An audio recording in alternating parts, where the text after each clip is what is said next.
Hey, good afternoon or good morning, everyone. Welcome to our webinar, How to Generate Revenue for Your Startup, presented today by Early Growth Financial Services and VentureFuel. I am your host today, Jason Kennedy, Director of Marketing for Early Growth Financial Services. We provide accounting, outsourced CFO support, taxes, and business valuation support for roughly 1 in 5 of the venture-backed startups in the United States. Also joining me today, Fred Schonenberg, founder and CEO of VentureFuel. Fred, say hello. Hey, everybody. Thanks for having me. Yeah, thanks for joining us today, Fred. Before we jump into the presentation really quickly, why don't you tell us a little bit about VentureFuel? Yeah, thanks so much. So I started VentureFuel almost 3 years ago at this point, and the idea behind it is advertisers throughout the country, the largest brands, whether it's Pepsi or Nike or Procter & Gamble, they're all looking for what's next, what's new. They want to kind of find Snapchat before it becomes Snapchat, that sort of first-to-market partnership type opportunity. And I've spent my career working in advertising and helping them find these sort of new emerging media platforms. And I realized that there are a lot of early-stage companies that are developing what's next and what's new, but maybe they don't have the connections at a Nike or a Procter & Gamble. And so that's really what VentureFuel does, is we bridge the gap between these early stage companies and the big brands with the idea of really, generating partnerships that generate revenue that actually fuel those new ventures, which is where I came up with the name. So, in a lot of ways, a simple way to put it is we are a sales rep firm. I don't really like that title because we're more partners, but the goal really is to accelerate revenue for early stage companies, and we specifically focus in the world of advertising. Great, thanks, Fred. So this is the only slide we'll just read it top to bottom, I promise, but a quick introduction on today. And at any point throughout the webinar, if you've got questions, you can use the questions panel in your GoToWebinar console. You can drop in your questions there. If we can't answer them during the presentation, we've got a short Q&A towards the end of the webinar today. We'll take some time to answer as many questions as we can. So I'll keep an eye on those throughout the presentation. But revenue generating tips and tricks. So some things to keep in mind what we're going to touch on today: hyper-focus, slowing down to accelerate, how to find your special sauce, never eat alone, and how to invest in relationships. Asking questions to learn everything you can, adaptive storytelling, the actionable thank you note, and finally over-deliver and leverage. So Fred, why don't you start us off on hyper-focus and not spraying and praying? Yeah, I think all these tips. I know I said we specialize in advertising. I've had other companies, startups in my past, so these are actually for any startup, just to specify there, even though that's our specialty. But in each company I've started, there's this tendency, right, to want to find the magic bullet, to find that list of perfect names. Someone writes an enticing line about how these are all the decision makers in whatever your industry is. So you write them a big check for this huge group of names, and then you invest in some sort of automated, sales tool. So you can write one email, it quote unquote customizes it, and you send it out to those 5,000 people, and then you set it up so that a week later it's going to ping them again, and then 3 days later again and again, and you're going to make $1 million out of the gate. And I get it, right? Like, my whole company is built around accelerating revenue, so I want to get to it fast. And I kind of came through 3 years of trial to the realization that in order to really accelerate sales, you have to slow down. It's not about buying that list and basically berating your customer into taking a meeting with you, because you may get a few, right? Like, you're going to get some people that will reply, but you're also berating everyone else that thinks you're an asshole. Excuse my language. I don't know what this is rated, but you want to be that person that is actually a resource, because they might not need your service now. They might be doing something else, and they're getting these sort of spammy emails from you. So really, what I've practiced on my end and now preach it to all the companies we work with is like really taking that time and thinking who the difference makers are, right? So the idea is the head pin, if you want to use a bowling analogy, or the lead domino. Like, are there people that right now have like a very specific need that you serve, and how do you get to them? Take the time to research them. Take the time to identify who those, let's say 5 to 10 really like key consumers are for your business, and then go get them. Go knock down their doors, and you're going to come in more prepared. You're going to come in with value for them because you've thought about it, you've done the research, and then you've got this moment where you can build this small core of avid fans that then you sort of accelerate, or you trampoline or launch pad from there to all of their connections. You've got case studies now, so it's really kind of taking, and it's really hard as a startup founder to believe so much in what you do, to not spray and pray, right? To go after everybody. But it's really important, and you'll see a greater return on investment, and you'll actually do more sales by sort of really hyper focusing down to these key difference makers. Now, for startup founders, especially in the early stage, these folks are juggling 1,000 things at once, spinning a lot of plates, what have you. Are there any resources you recommend to help them figure out who that lead domino might be, or what might actually trigger them into engaging with you? Yeah, I mean, I totally understand, right? You're wearing every hat under the sun at the beginning stages. I would say this is one thing you want to really get right. It's worth your time. If you can't name the 5 companies that should be working with you, like, you're going to have a bigger problem. Like you should be able to identify who those people are. Now, to find the right person, like, let's say like for me in advertising, let's say I know that Mountain Dew is like the brand that we need to get to. There are all sorts of resources. The internet, amazingly, is pretty easy to navigate. It can be as simple as type in director of marketing at Mountain Dew. There's all sorts of lists you can subscribe to. They're different for each industry. They're usually people that are there. But I found that you can actually usually find it by doing a simple search like that, the title, because these people all want to give press releases. They're all on press releases. They're all talking. So their name pops up in Google searches pretty easily.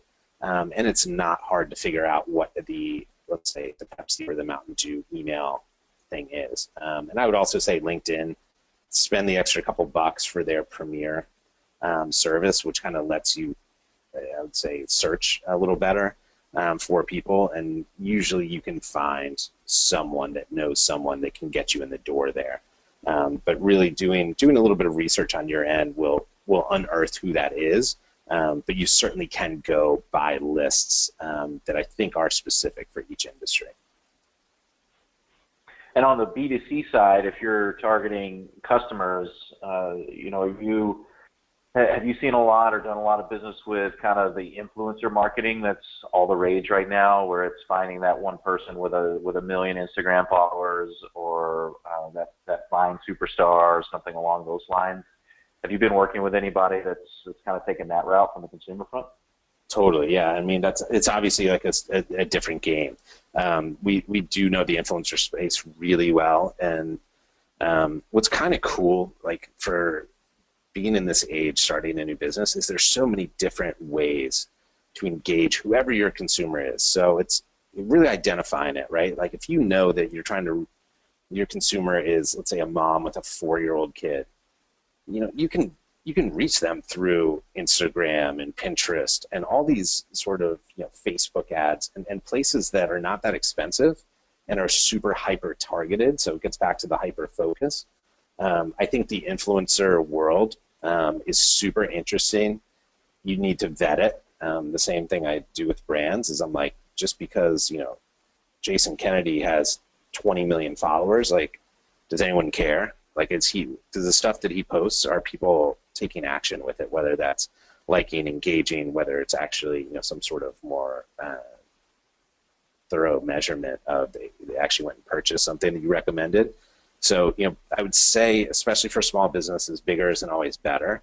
And it gets back to really thinking about, like, who's that consumer? If it's that mom with a 4-year-old kid, like, what's going to influence her? Like, you have to think about, like, how you're going to get her attention space in an authentic way, right? Like, because there's all sorts of ways to interrupt her, to impede her life But is that going to actually get her to try your product? Is that going to get her to respect you and want to work with you for a long time?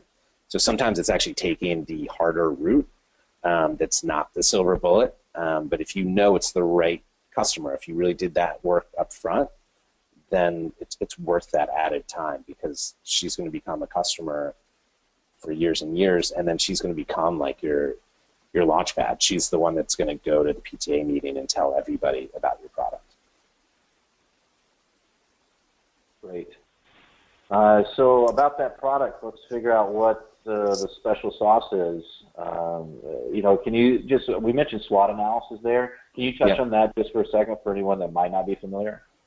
Yeah, totally. So it's basically strengths, weaknesses, opportunities, and threats. It's a very big like MBA phrase that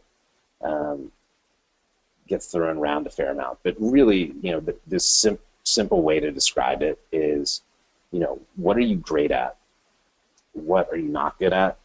What are your opportunities, and what are like threats to your business? You need to kind of do that both with your own business, but your consumers and all sorts. It applies to a whole bunch of different things.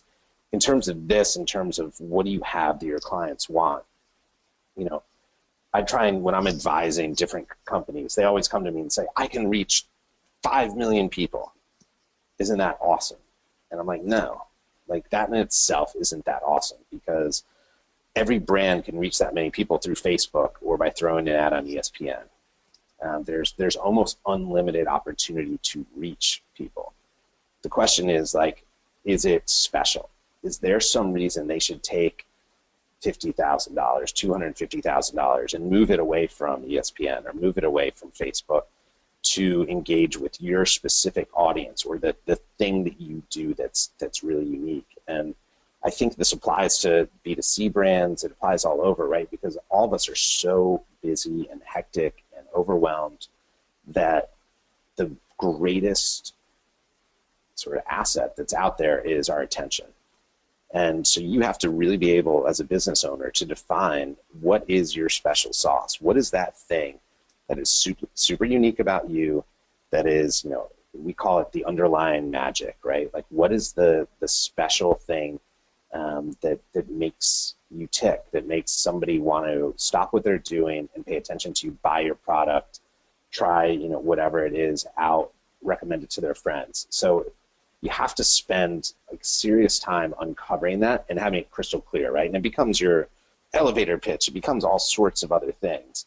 But you need to do that time and understand. I put some bullet points here of, what we do with some of the advertising focused companies we work with. Like, yes, we need to know what your reach is, your scale, how many people, but who else is reaching that audience? And why is that audience different than what's on Facebook or ESPN? You mentioned the influencers. It's crazy. There are people that have 10 million influencers on Instagram, and they could represent themselves, but they're also represented by other companies, and all these things get sliced and diced in so many ways. So really being able to know what your core is, and to describe it in a very clear, succinct manner, that's going to help you with your focus, but it also will help anybody that refers you somewhere, recommends you, and really helps that sort of amplification process. So really spending time to figure out what that really unique proposition is, that thing you do that nobody else does. So sometimes, I speak with startup founders on a daily basis. You do the same. A lot of folks do. But what are your thoughts, or what's your advice for a company that can't really come up with a unique value proposition? They think it through, and for whatever reason, like, they just don't have something that's just going to jump out to the crowd. Do you recommend a pivot, scrap the idea? What do those conversations typically look like when you run into that kind of situation? Yeah, I mean, when I run into it, I tell them to stop spending money as quickly as possible. I'm like, just batten down the hatches. Like, you have to get this right, and it doesn't have to be spectacular either, right? Like, you can run a dry cleaning business, and like, you just press shirts a little better than everybody else, right? Like, that's not necessarily like an aha wow moment, but like, that's your special sauce. That's the thing you do better, or you're a penny cheaper than the guy around the corner. Like, if you can't define it, then you have to ask yourself, why is this a business worth starting? Because starting a business is really hard, and there's going to be a lot of bumps along the way. And like the fact that you love dry cleaners, that might not be enough to sustain you. Like you need to get an angle. What is it? Why should your business exist? Why should all the bumps and bruises you're going to go through running a company?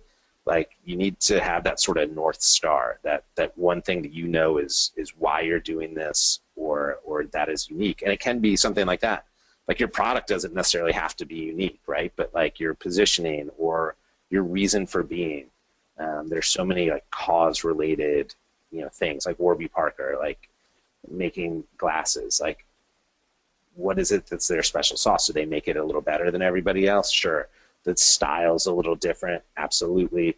But they also have this like model, so it's more affordable, it's approachable. Their marketing is really cool and special, and like, so they have a whole bunch of different sort of special sauces that can come up.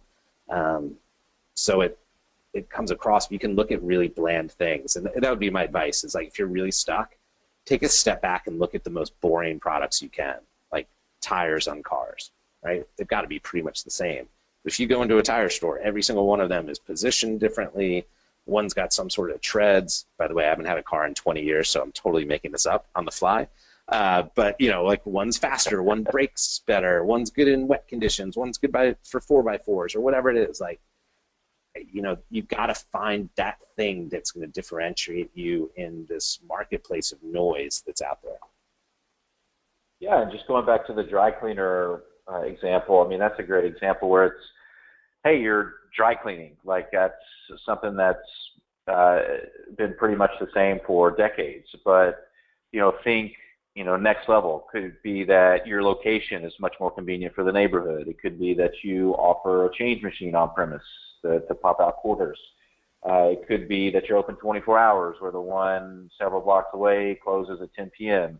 So, take a long look at what you're offering, and better doesn't necessarily have to mean, just the pure beat out everyone type of product. As Fred mentioned there, it could be, some of these ancillary pieces of the business that ends up making it, a better value proposition versus the alternatives to your potential customers. Exactly. So, moving on, I guess, on the food theme here, let's talk about never eating alone. And Fred, you and I talked a little bit yesterday about this. You had a great story about the book by Keith Ferrazzi, which we recommend. It's actually called Never Eat Alone. And it's about investing in relationships. And Fred, I know you've got a few points here to go over as well. Yeah, I mean, I think it's funny. When I started my last business, I'd never really done sales. I had some background in it at a company I had started before. I wore all the different hats, right? And I sold for sure. Like I wasn't like a salesperson, and this role was business development, but there was a lot of sales. So I went out and read every book that was ever written on sales, basically, almost not exaggerating. And I came across this book by Ferrazzi called Never Eat Alone, and I was, knee deep in it. And this woman just kept laughing at me. I was sitting in the Chinese restaurant reading the book, and she just kept laughing. And I was like, this is so rude. This lady's like outwardly laughing at me. And it took me about an hour before I realized it was because I was reading a book called Never Eat Alone, alone in a restaurant. And that's when I had this sort of epiphany of like, I should maybe put the books down and go out and meet a few people. But the book is fantastic. And not to spoil alert it, but the idea is, you need to invest in relationships. Similarly to finding, your core customers, like you want to spend time with them. You want to get to know them. You're investing in your business. You're not here for, a one-off buy. And even if it's a business to consumer, like you want to make sure that you are spending time with them, even if it's digitally or at some sort of level of scale. But your very core companies, going and spending time with them, whether that's a breakfast, a lunch, a dinner, whether it's sending them articles of interest, sharing passions, going to a game or something like that.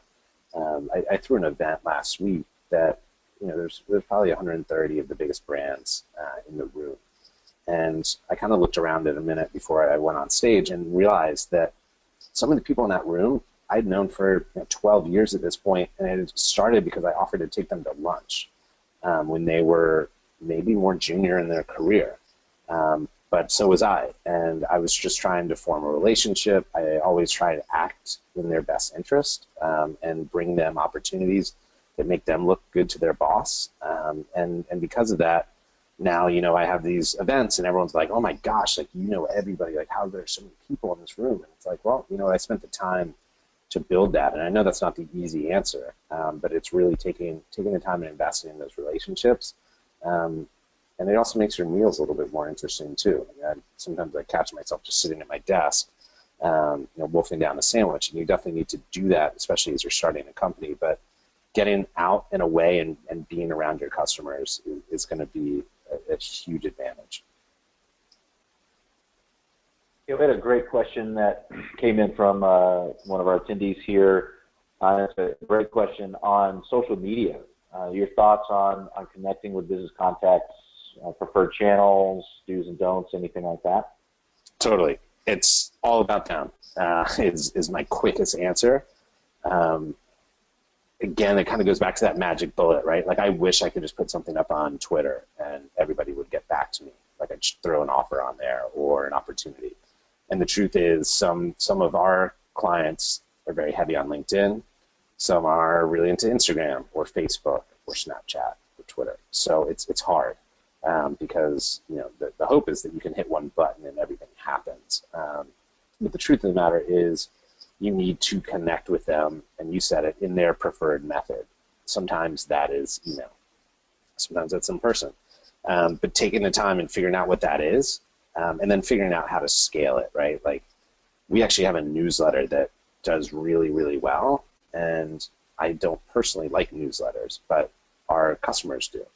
So we do a newsletter, and we're always looking for different ways to kind of switch things up. But the truth is, asking those key customers what they like and how they want to be communicated with, and that's why you get that first core, right? You can always lean on those people. They're going to be flattered that they're like insiders into your business, but you can start to figure out, like, hey, like, which social media platforms do you go to? Like, how do you want to be communicated on those? Like, that's one of the harder things, right? Like, your message on Instagram plays differently than it does on Snapchat or Twitter. And it really makes sense to have a consistent voice, but you need to create for each of those platforms.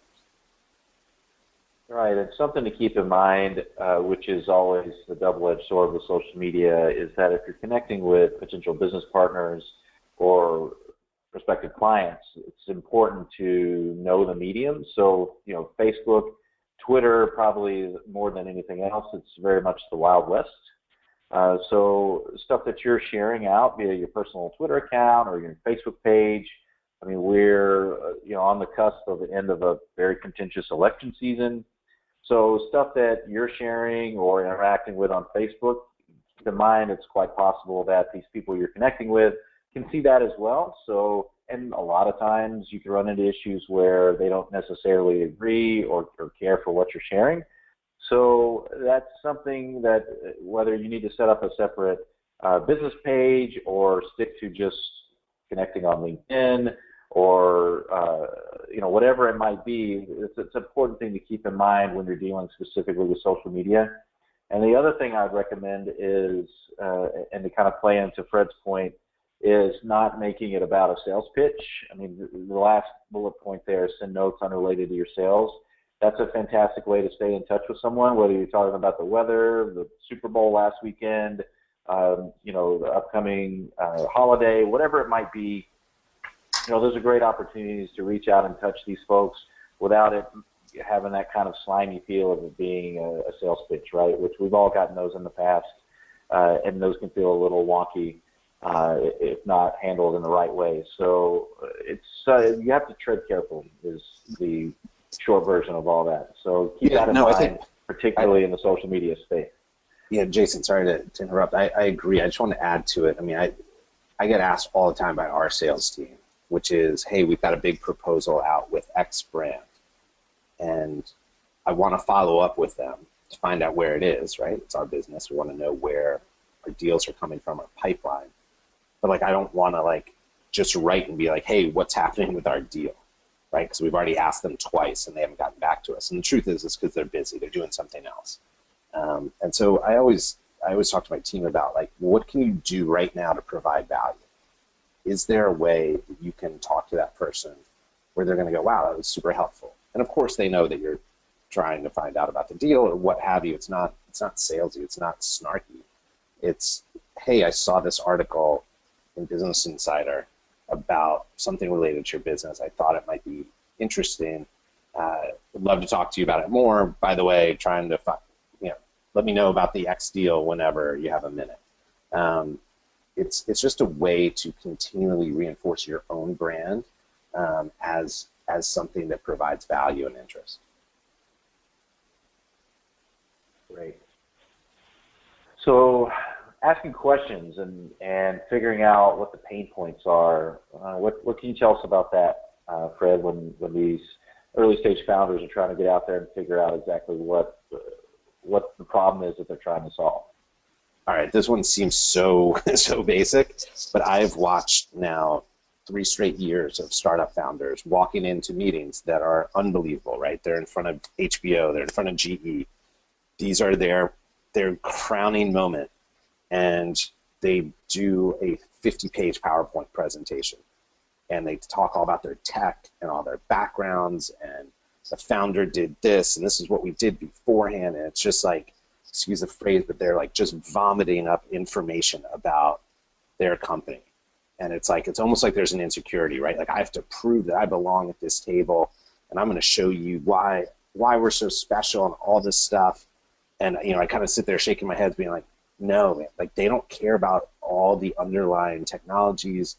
They don't care about all the things on the back end. They want it to be about them. They're looking at it from their, whether it's HBO or GE, from their very specific lens.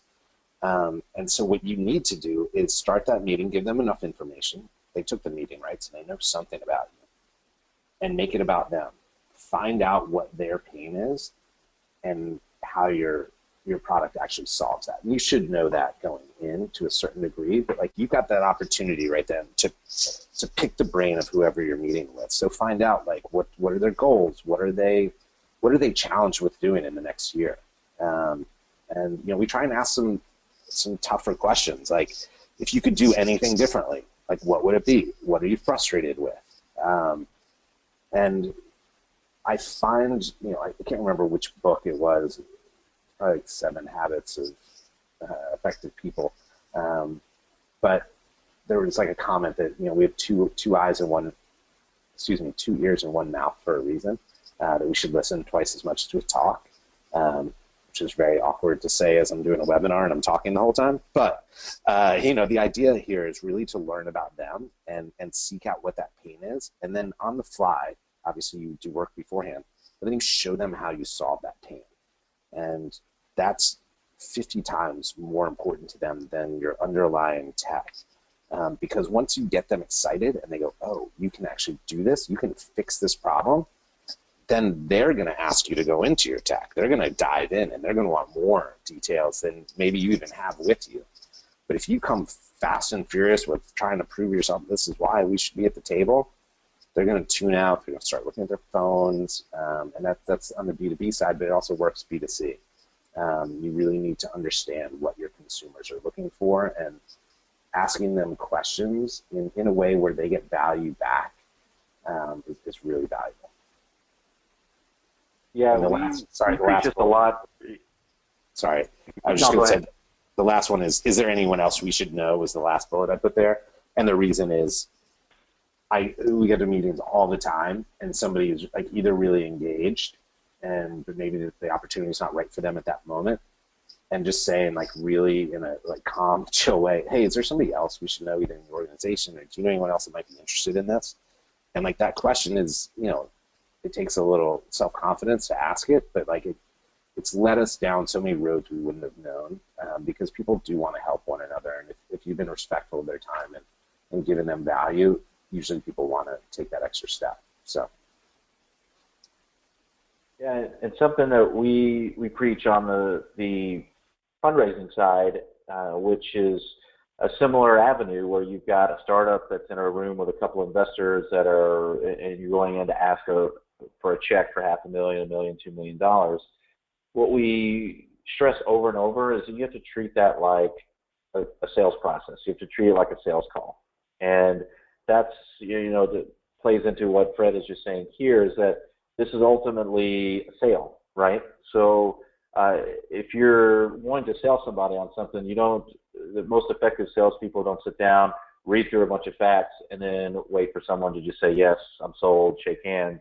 It's about probing, asking the right questions, figuring out what those pain points are, asking for the sale at the end. So it's very important that you continue asking questions and figuring out what it is that is bothering these people, or what is the problem that needs a solution, and simultaneously figuring out how you and your offering is going to solve that.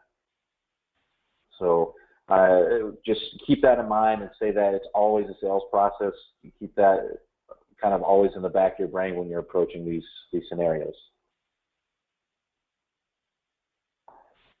And moving on to adaptive storytelling and telling the story through their eyes, so kind of like a reverse process, Fred? Yeah, I mean, it's interesting that, and I always start with this sort of advertising model because that's where I'm at all the time. But my product doesn't change, right? Like, I am doing one thing, and that's what I'm trying to sell. But the value of that project or product is very different depending on who I'm talking to. And I'm going to show GE a different angle than I would show HBO, that I would show L'Oreal. And I wrote in here, you're a chameleon. It's still the same lizard at its core, but your colors change based around your surroundings. And I think of this as sort of adaptive storytelling. And the truth is, you want to see, and this is great for investor meetings, you want to see your product through their eyes. What is it? Again, what's their pain, their itch, and how do you solve that? And you present your product in that light. And there's part of me that's like, oh, is that manipulative? And it's not, right? It's helping someone see what's special about your product. Obviously, you don't lie, you don't exaggerate. It's how you frame it. You can even think about it with movie trailers, right? Some are like very dramatic, clearly like shoot 'em up, thriller type vibe that are trying to get guys to go to the movies. And the same film can flip around and talk about a different angle that maybe appeals to grandmothers, whatever it might be, right? And both of them are telling the truth, right? If the movie actually caters to those audiences, you can tell a similar story to get people to go to the same thing. And that's what I always try and do is say, stop thinking about it from your own perspective, right? Like, got it, salesperson or business owner, like, you want to line your pockets with money. But in order to do that, you have to show whoever your consumer is why it's relevant to them. Great. So the actionable thank you note. I've sent thank you notes after job interviews, after someone's done me a particularly large favor, after I've had people attend an event. So what about on the sales side, as far as after a big meeting or even after a big close? Yeah, it's funny. I think this was beaten into me by my grandmother, not literally, but she told me when I was little, if I didn't write a thank you note, I wouldn't get any more birthday gifts or holiday gifts or anything like that. So like, I learned at an early age, like, if anyone gave me anything, they got a thank you note, which was probably a little extreme. But what I found is that it's rare, right? Like, we're all so busy. So you walk out of the meeting, and unless there's like an immediate opportunity, it kind of gets pushed to the side because there's all this other stuff going on. I view it as A, necessary, but B, an opportunity for me to give myself a roadmap. What am I supposed to do? Like, what is the outcome from that meeting? and where do I want to take it next? And it could be as little as like, good meeting, good person to know down the road, let's stay in touch. So you write a really short thank you note saying, I appreciate your time, and making some sort of note of that in your CRM system or whatever you do to keep track of where you're spending time. But if there's more that came out of that, putting in a note actually I call it the actionable thank you note, but it's really saying, what's the next step? And it's putting it in writing and giving it to the other person. So in a weird way, they're acknowledging, just by receiving it, that that's the plan. The next step is going to happen. Now it's on you to make that step happen. So for instance, if I meet with, whatever brand, you name it, Pepsi, and they are interested in something we do, I will write a thank you note saying, hey, thank you so much for your time. You were interested in XYZ. I'm going to send you over a proposal based on this, this, and this.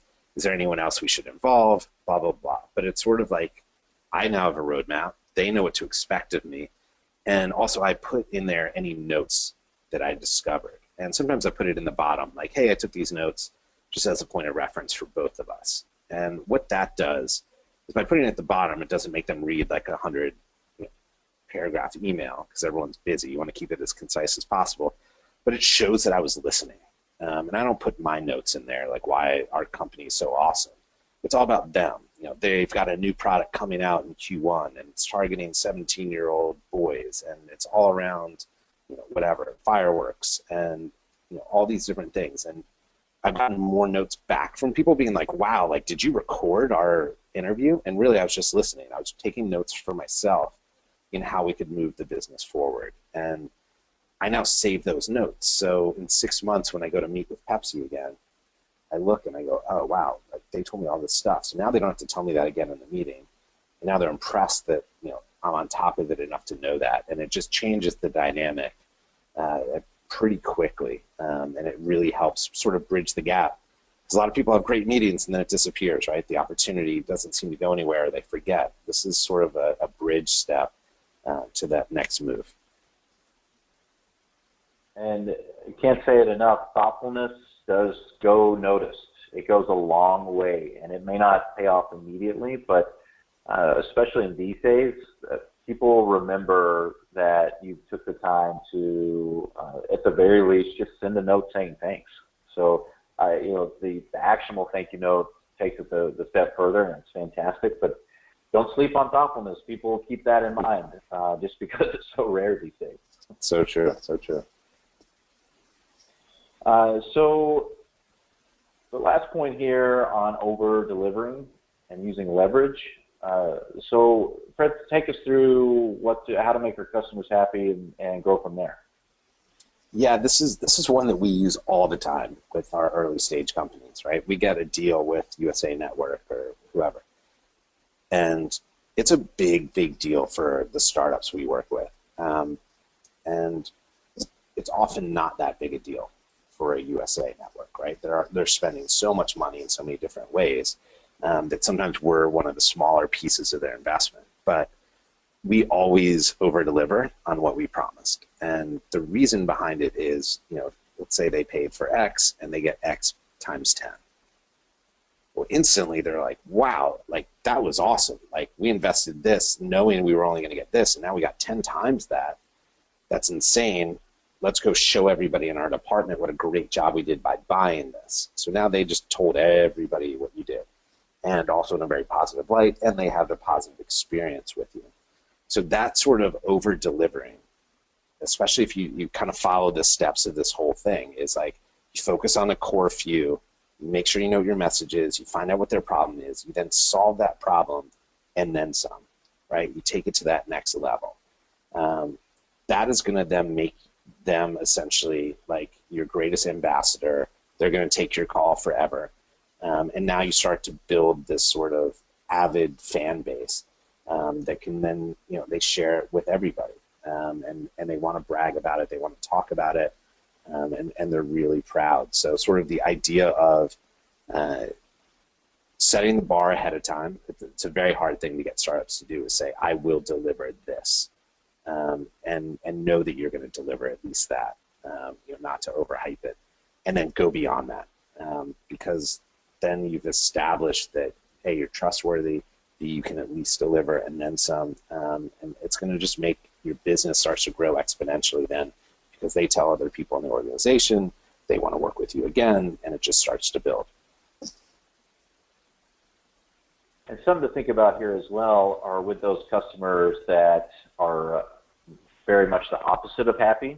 You know, every business stumbles somewhere along the way and delivered subpar service, a broken product, took a long time to respond to a request, and you end up with people who are very much unhappy with your service. And the downside of that is that someone that's unhappy is much more likely to tell people about you and your company than someone who is happy. So there's still a chance for you to jump in and still over-deliver and find out exactly what broke down, where, and how you can go above and beyond to make it right for that particular person. And then from there, if everything's gone right and they are the forgiving type, that's a potential avenue for, you know, leveraging in the future, whether it's testimonials or even potential client referrals down the road. So that can be quick to ignore, you know, in the early stages when you've got a million other things going on. But if you're hearing from a squeaky wheel, definitely see what you can do to get the oil to that as quickly and abundantly as possible. All right, so I think we've hit the end here. Before we jump over to questions, Fred, you know, if anyone wants to get in touch with you to talk about VentureFuel or working with, you know, these big brands and advertisers, what's the best way they can reach you? Yeah, so right here on the screen, you can shoot me an email. It's fred@venturefuel.net. You can follow us on Twitter. We usually post things about our events and opportunities. But also, I would encourage you, if you have a product that you think, you know, national advertisers would be interested in, I'm very happy to just shoot me an email, and I'd be happy to kind of do I'll call it a free consultation. But you know, to take a look at it, talk with you about it, and even if it's not for us, you know, be very happy to meet you and see if I can help in any way. Great. And we've got a few questions waiting here already. Just as a quick reminder to attendees, you can ask your questions in the questions panel there in your GoToWebinar console, and we'll get these questions knocked out. One question that came in that pertains to this is, how do I know if my business would be appealing to a big brand? That's a great question. Yeah, there's a lot of different factors that would go into it. But if you have something unique, right, like we talked about the special sauce, we work with companies that range from the Museum of Ice Cream, which was a pop-up museum here in the city that was sort of, you know, it was for a limited edition. It was only in town for 6 weeks, but it had, you know, a huge cult following. It sold out everywhere. It was a really fun experience, and we knew that was going to be special, and we're able to get 4 very large brands to play a role in that. So it's a very like event specific example. We also work with some apps. When you get into the digital space, it does become more about eyeballs and scale, but we, you know, it really depends. But I would say that the number one thing is if you have something spectacularly interesting or unique, or you deliver a lot of people engage with it and want to be a part of it, there are brands that will be interested. Great. So another question that comes in, when it's time to go to market, what do you typically see companies hiring first? So I'm imagining they're asking, are they hiring sales? Are they hiring in something else internal? Are they hiring marketing staff? What are you typically seeing, Fred, on your side when it comes time to go to market? Yeah, it's a great question. Everyone's different, right? Everyone takes a different tactic or approach to it. My belief is you need to get your product right. That's the key. Like, you need to build something that is special and unique and that can scale, and really getting that right. Now, that could be Sales could be the most important part to that. Marketing could be the most important part. It depends exactly what it is. It could be design, it could be tech work, it could be engineering. But whatever that special sauce is, as a founder, you got to get that right and really circle the wagons on it. I am a big believer that sales is the first focus. Now, whether that's hiring somebody, whether that's outsourcing that to a company like VentureFuel, depends on your positioning, what market you're in. But to me, if you can get the cash register ringing quickly, that's where you go first, because cash flow is one of the most important things in any business. And if you have money coming in, it gives you all sorts of leverage in everything, right? Like now, all of a sudden, you don't have to take that loan, which of course means people want to loan you money because you're a good candidate to pay it back. So I'm always a firm believer in not outlaying tons and tons of cash on things, but rather focusing on getting revenue in. And it sounds almost counterintuitive that a company like mine would say that, but I built the company specifically because I had a friend that was launching an early stage company, and he asked me what a chief revenue officer would cost him in advertising. And I said it'd be 250 grand and then all these other things. And he was like, I can't spend $500,000 if I don't know I can generate sales, right? It'll take me 6 months to train the guy and then 6 months to get it going. And so that's really the way we approach it, is like, hey, like we can accelerate that process and generate revenue right away. So I don't know if I dodged the question, but to me, it's you want to focus on generating revenue, but also getting whatever it is that's special about your company absolutely right, and figuring out how to scale that. But I would not spend all your capital on computers and resources, and it always pains me to see these companies that are like, oh, we got a ping pong table, and it's like, yeah, I totally get it. Like if you need that to attract the right talent, that's a good investment. But if you're getting that because you think it's cool and your friends will talk about it, like you're going to be out of business pretty quickly, and then somebody can swoop in and buy that ping pong table for cheap. So one of the first examples you touched on earlier was buying the big email list and then putting it through an email marketing automation platform to send out a bunch of emails and follow-ups to try to land a few hot leads. For the earlier stages, of course, you talked about slowing down and avoiding the spray and pray. Would you recommend that for maybe a little bit more mature company that has some steady revenue coming in? Yeah, I mean, I think once you get past sort of what I'm talking about, which is you've got those like core customers that just absolutely love you, and now you're at that like, how do I scale stage? That's where those lists become pretty interesting. I find it less so the way you're thinking about it, which is like, oh, I write a check for 10 grand, or I pay a couple $1,000 a month to get access to this list. Super helpful, right? Like I have it all the time where I'm like, oh, IBM is the perfect advertiser for this particular program. I don't know anybody at IBM. How do I find that name? And having access to that list is very helpful. The truth is, I can usually figure out that name with one Google search. So depending on what stage the company is at, as it becomes more mature, absolutely it's worth an investment, because now you're starting to play the game of efficiency. And if you've got 12 salespeople running around, you want them on Google all day looking for leads. So buying access to those names is valuable. I still find the automated email to be a little dicey.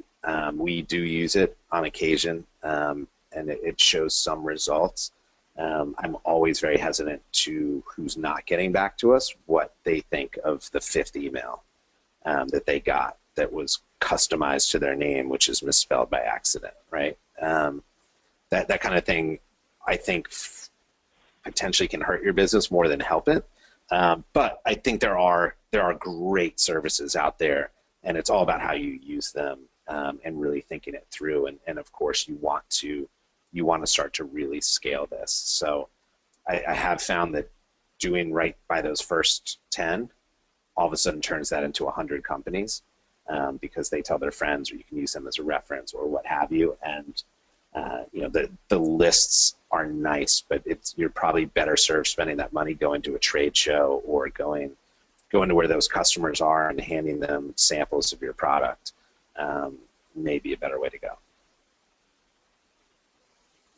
Great. This question's maybe a little earlier than what we went through here, but still an interesting one, kind of high level. But you guys have any tips or tricks for building out a first go-to-market strategy?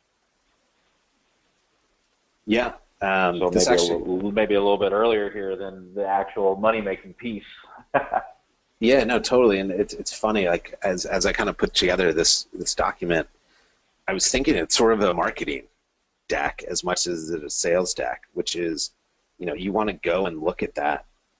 What's that strategy? What's your special sauce? What is it that is, it's going to make you stand out in the marketplace, and then identify the right customers. So, your go-to-market is, obviously there's a lot of buzz about the sort of minimum viable product, getting that together, and then getting out and fail quickly and let people test it. I'm a huge believer in that, but almost more so than like the fail quickly idea.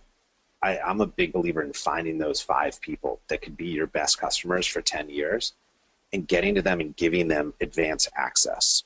So like, hey, I'm launching this thing. I got a lot of it figured out, but I have a lot that I'm going to mess up.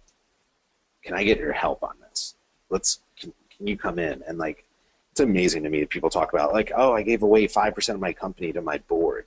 I'm like, I bet you if you had asked for their help, they would have given you just as much advice than if you try and position it as a board seat or something like that. So I think really like bringing in people, and then, if they provide you value, you want to give them equity or some upside, right? Which is fine to do. But I think really finding those core early people that can give you an honest assessment of where you're at, what you need to improve on, all those types of things, is what I would do with that sort of go-to-market strategy, which is, get it really tight, go out there, see what they think, let them kick the tires on it, and then go bigger. Yeah, and something that we say on kind of the accounting and finance side when we're talking to companies about building out their pitch decks or prepping for an investor presentation is that there are very few startups or emerging companies that are jumping into this newly created market, like that is from scratch with no really relevant data or experience from other companies or anything to offer some guidance. So it's easy to get caught up in the trap to just say, oh, this is a $10 billion market, and just say, okay, that's what we're going to go capture. We're going to capture all 10 billion of those dollars. One thing we like to coach founders on is to kind of take a step back and take a look at what's actually attainable for you specifically. So what's your target? What does that look like? Your initial target market when you're rolling out this product or service. And that's going to be, using the $10 billion example, that's obviously going to be a smaller piece of that $10 billion pie. Hopefully something that is realistically attainable if, as far out as you could possibly reach. And then underneath that, see what you can actually get your hands on. So in the next 12 months, if we think that we can, there's our target market's $1 billion, 10% of this market. In the next 12 months, we're hoping to capture 2% of that, 5%, 10%, 20%, whatever makes the most sense. And this is where, to Fred's point, where your advisors can really come in and say, hey, these numbers are very much pie in the sky. You need to dial it back. Or these numbers aren't aggressive enough. What if we bump this up by another 5%? It's important to lean on people that, whether they are on your board or they've got, a half a point of equity to be your advisor, or if they're just somebody, you like maybe a college professor in business school, something along those lines. So it's important that you keep that in mind when you're thinking about go-to-market. The biggest thing that we see on a regular basis is the company that comes in just ready to take over an entire market. So don't fall into that trap, because anybody worth their salt is going to call you on that pretty quickly. And if you don't have the fallback data to say, okay, well, realistically, we can capture 1% of that. So just be smart with your numbers and definitely lean on your advisors on that point. There's a great book on there too called Crossing the Chasm. It's been around Silicon Valley for ages. Last name is Moore, the guy that wrote it. But the idea is basically how to scale a product. And it's a high-tech focused book, but it's marketing. And it really talks about that sort of how do you grab the early adopters, the visionaries, and then you cross the chasm, right, to the mainstream. So the idea is very much exactly what Jason is saying, which is how do you get that first 1%? And how do you make them happy? How do you overachieve all the things that we just kind of talked about? Because those are the people that are going to then amplify this out to the rest of the market, which is where you start to make real money. So saying like, oh, I'm going to have 100 million in sales my first year, like you're just not, most likely. So like, how do you get the right million, right, or the right 500,000 or whatever the numbers are, that then are going to, you know, exponentially grow your organization from there.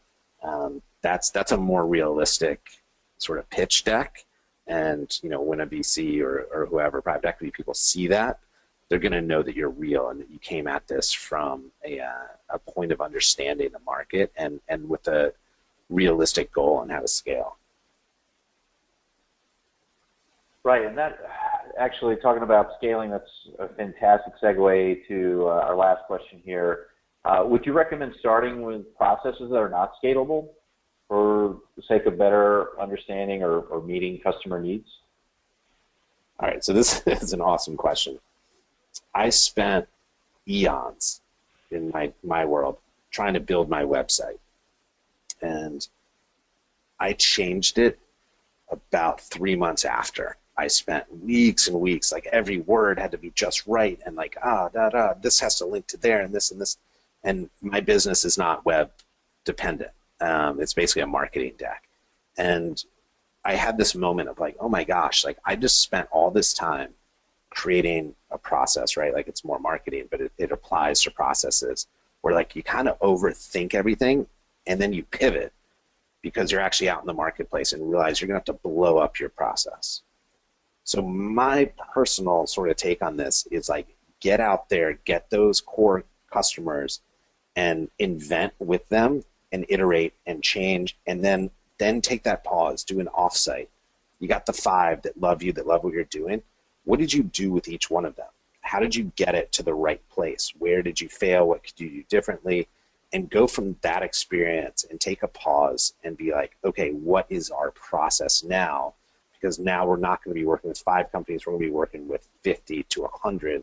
And how do you then scale that part of it? But the truth is, at that point, you could bring in a consultant to help you. You can take a little bit of a break because you've got money coming in, you've revenue, and you know that it works. So it's better, in my opinion, to go out there and figure it out on the fly and work really hard and make mistakes and don't be super efficient. Like, be as efficient as you can, but like you're going to go in the wrong direction for a minute. And then really find your niche and find your comfort zone and then build the process around that experience. Right. I mean, it's like you said, it's iterative, right? So in your early days, if your first 5 customers, maybe you're meeting them in person, you're delivering in person, troubleshooting in person, you know, it's relatively easy to do when it's 5 people. When all of a sudden it's 50 people, you don't have the time or the resources to do that kind of face-to-face type of interaction. So that's something to keep in mind. To Fred's point, sometimes, you know, whatever the new process you put in place, you know, if you've done your homework and listened to your customers and put the feedback into place, usually you're going to have a successful transition to a new process. Sometimes that doesn't work and you have to walk it back. That's why staying plugged into, you know, the feedback from your current customers and then, you know, the prospects in your pipeline is very important as you go through that iterative process. And then you get to a point where if you've done well and you've grown enough that everything, all the critical components are scalable just because they have to be for the life of the business. But in those early days, there's definitely some pieces that can be kind of in stone and not able to grow, but you need to recognize when it's time to make those changes into something that can grow with you as you move to the next stage. Yeah, I would say taxes, payroll, things like that. You should create processes. Like you want that stuff to be just automatic, things you don't have to think about, so you can focus your brain space on other sort of, I'll call it, more dynamic challenges that your business will face. But things that are, you know, sort of standard business practices, I try and get those as squared away as quickly, or outsourced to a professional that knows it cold, so that it's not taking up my mind share as I go out to think of new creative ways to market or sell. Awesome. Well, we've hit our hour mark here. So, Fred, thank you again for joining us today, imparting all this wisdom. As a quick reminder to everyone, this will be recorded. You'll receive a link to the recording within 48 hours. And we will have a copy of this up on our YouTube channel for Early Growth Financial Services by the end of the day today. So, Fred, thank you again for joining us. My pleasure. Thanks so much. I really enjoyed it. All right. And everyone else, have a great rest of your day. Thank you.